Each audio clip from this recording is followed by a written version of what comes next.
everything like that. I know everybody's excited about the weekend coming up. You got week 2 of the NFL, you got week 3 of CFB, you got tense baseball race going right now as well too. So there's a lot of great things going on in the world of sports, to be honest with you. So pretty much let's go ahead and get into our first topic, and that's going to be what happened last night in Philadelphia. And pretty much we had ourselves a very offensive game in the second half.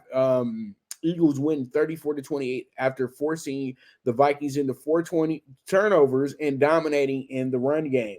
And that run game was led last night by DeAndre Swift, who had 175 yards on the ground and was absolutely tremendous last night for the Eagles. He really was the engine that made them go last night as well too. But I will say this, the player of the game, the X factor, the guy that really put the game over the top and really gave the Eagles the insurmountable lead that they needed to push ahead, even though it was only 13. The Eagles are a good enough team. Once they get up double digits, you're not really going to come back on them. Yeah, it was a late score that made it 28-34, but at the end of the day, you kind of knew as soon as they scored that last touchdown that it was going to be the game. But the initial touchdown before that really did put the game out of reach, in my opinion. That was when Devonta Smith went ahead and caught a 64-yard touchdown, and it was absolutely tremendous. And the separation that he got on the play is just, very rare. That's my whole thing. And now you really see why the guy won the Heisman the way he did, and the way that they really did not try to question how great his skills were coming into the NFL. A lot of people felt that he was a little too light, a little too little to be in the NFL, but I say he's the perfect weapon. He's exactly like another great wide receiver that was in Philadelphia. And you guys know who I'm talking about, Deshaun. So, that's some high compliments right there. But I know this is probably going to sound a little crazy today, but we'll see it in 10 years. Devonta Adams is much better than Deshaun. I'm going to keep it real with you. He's going to be a absolute gem for this team, because Deshaun used to be able to get that for you maybe once or twice a game.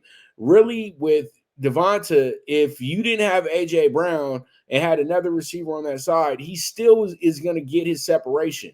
It doesn't matter. And I think that we got a little bit of jealousy going on in Philadelphia as well, too, because A.J. Brown was very adamant that, he needs to get the ball. Why are you not throwing me the ball? I'm wide open, blase, blase. But we did see every time Jalen Hurts threw him the ball, he wasn't open. He thinks he's open, but he's not open. And Jalen Hurts was very conservative last night. And it gets you to thinking that, are we really one of the better quarterbacks in the league? Or are we one of the better game managers in the league? And I keep professing that point. Jalen is a game manager. He's a very high-end game manager who's in the realm of, say, Russell Wilson early in his career. And Russell Wilson had to be somewhat of a game manager, but he knew how to do everything right. It's the leadership that keeps Hurts out there and keeps the Eagles on focus, straight up. It's not the intangibles. It's not any of that, because we saw that last night. He's a good quarterback when it comes to throwing, but he's not a great quarterback. And he has two great receivers. And one of his receivers is a guy that's going to be great with any quarterback you give him. And the other guy is a receiver that's going to be great with the quarterback that has a better arm. And so I'm just throwing things out there. I'm not trying to ruffle any feathers or anything like that, Philly fans, but you may need to think about possibly swapping out A.J. Brown for another wide receiver, some type of fantasy situation in a sense this season. But I think that would be a very, very good look if you start to think about that, to acquire some more assets, because your team really won't miss a beat when it comes to making the playoffs this year. Now, getting back to the Super Bowl, that's going to be difficult.